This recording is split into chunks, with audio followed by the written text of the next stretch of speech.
let's start with some question. We have a few minutes. Yes. I would like to be provocative. Yeah, of course. Of yeah. course. Could I ask, what do you think? Is it worse to revise a reverse than to revise an anatomic? For everybody.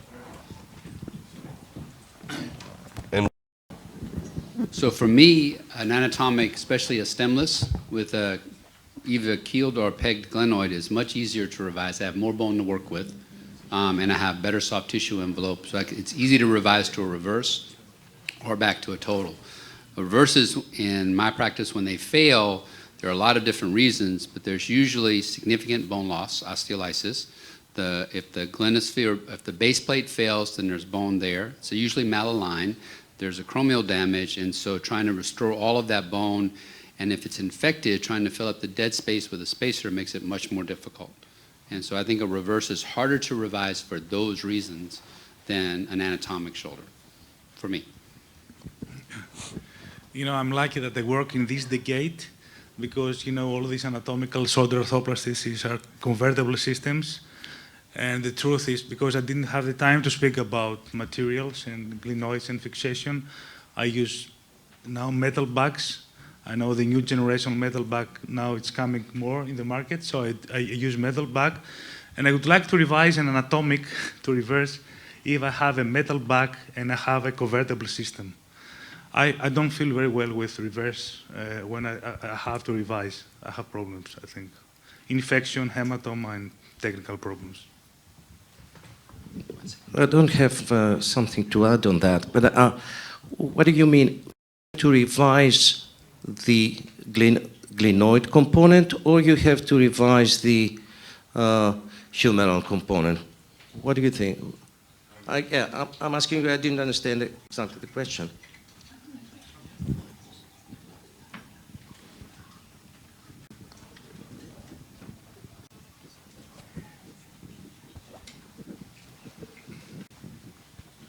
both. So can I ask, or? And if I'm allowed to add something. Yeah. If I'm allowed to add something. Yeah, I mean, revising anatomic prosthesis is not an easy procedure. And on the other hand, the convertible systems or the platform stems very rarely solve the problem. Because in most of the cases, this is the problem. The problem is the position of these things. Malalignment, height, mainly height of the implant. So very few times you will solve the escape just changing the platform. You mean to revise from the anatomic to reverse, I think? Whatever. Yeah, they don't have good results anyway. Can I ask? The biggest concern to me is the glenoid bone loss. So I think you're going to get a lot more, you're going to get significantly more glenoid bone loss or a higher risk of glenoid bone loss with revising a reverse to a reverse. Do I have hard data on that? I do not. Just knowing the components that I've had to revise, and I can attest to the glenoid bone loss that's present with the reverse. And those systems, the amount of bone seating that's required is significantly more than a pegged or keeled glenoid component for an anatomic. Yeah. I think that speaking about revision is now a too vast topic, because revision is different from conversion and the causes can be very much different. So again, if you have an infection, you can remove easily and so on and so on. So we really need to narrow the talk, because otherwise every answer or question has too many flows of informations. So we have a series of 32 failed infected reverses that we two-staged, and we actually use a hip prostalac.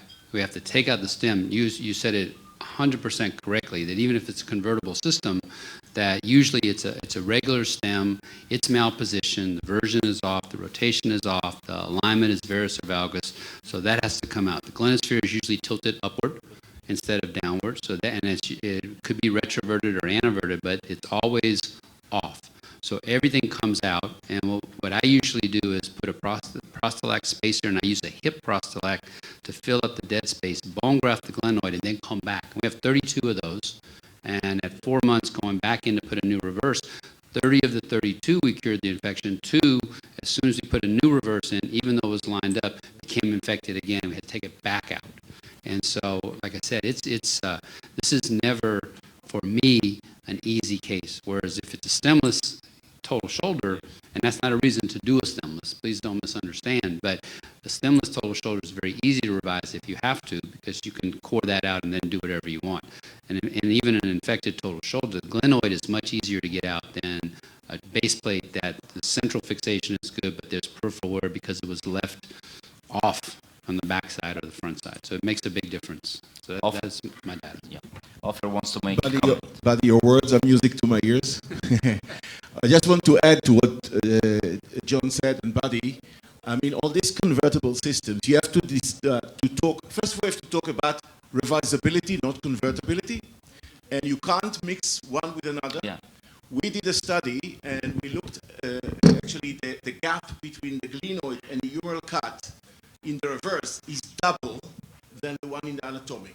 So if you do an anatomic perfectly, in the best case scenario, and you convert it to reverse, you overstuff the joint.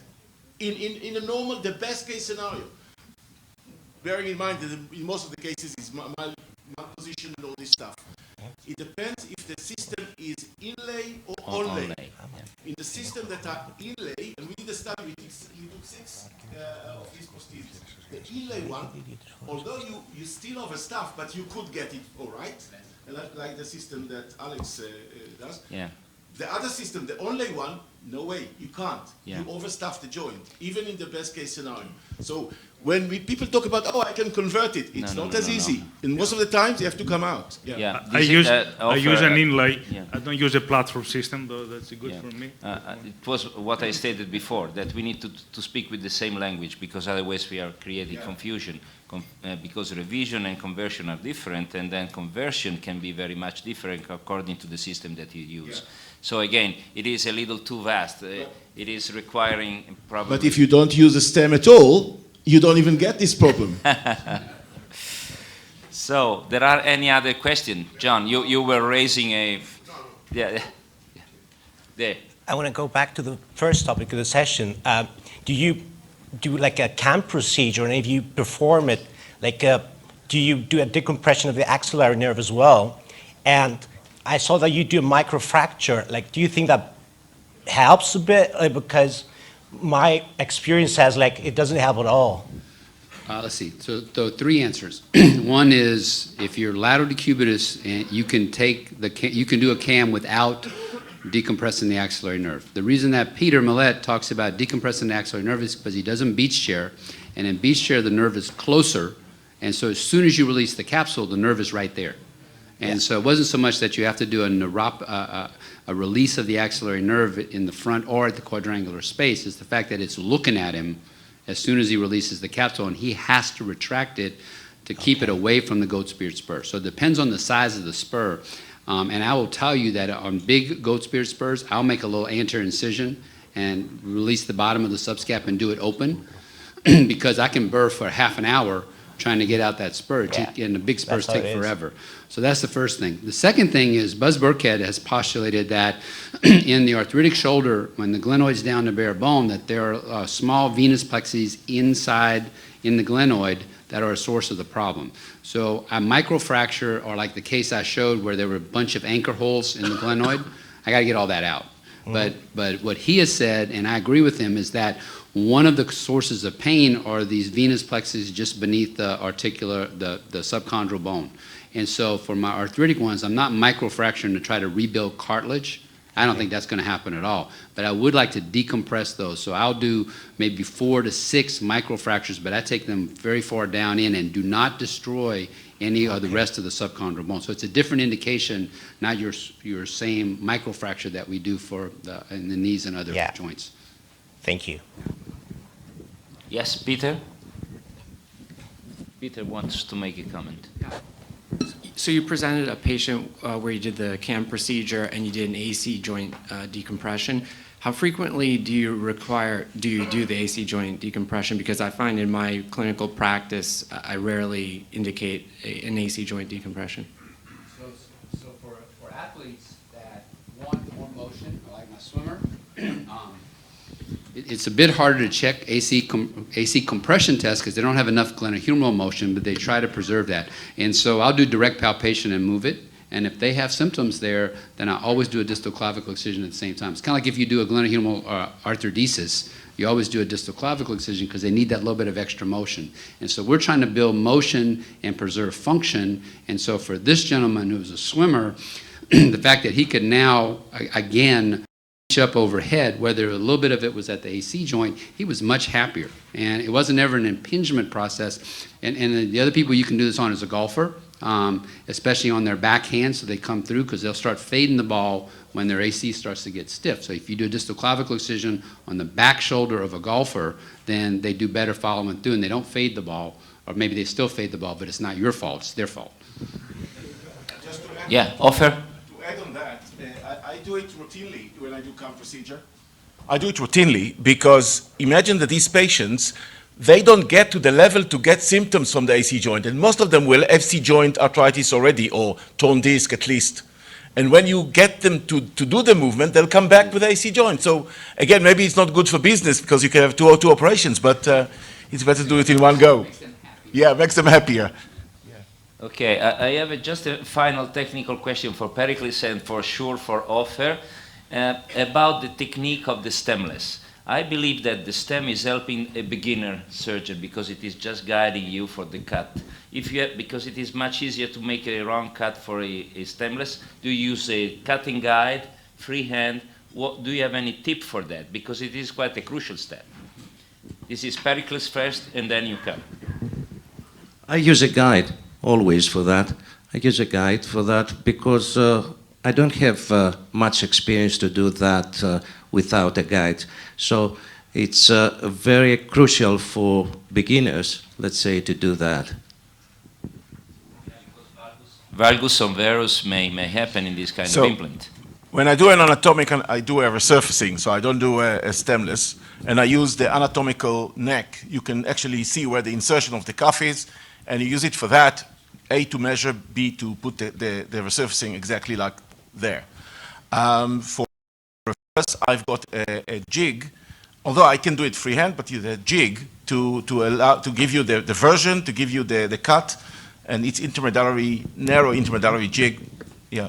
But so you agree that it is a little more critical than a stemmed implant for a beginner, again? Just no, I don't think so. I don't think so. But it's better because then you preserve the bone that you need. Because if you do the cut more oblique, then you lost a lot of bone. And if you are used to do a stemmed implant and you do a cut oblique, then you find yourself, I cut too much. Yeah. Yeah. So I think I use a guide, and the one caution about stemless is that if you look at someone's first 10 or 20, there's a significant varus component to it. And so the key is to make your cut, and then as you do every part of the guide system, make sure you do a little bit of valgus, because your tendency, everyone's, mine included, is to drop your hand just a little bit as you're doing the pin and the reaming and whatever it is to do the cutting guide. You tend to drop your hand a little bit, so it ends up in varus. So you get your x-rays, and you think you did everything perfectly, and the humerus is in a little bit of varus, which is not what you want. You want it to be perfectly lined up. And so if you look at Offer's x-rays, when he does it, it's perfectly lined up. And so you just be cautious about that. So Alex, a good point. So I think that we need to move on. Thank you to the faculty, a very interesting session and topics. Yes.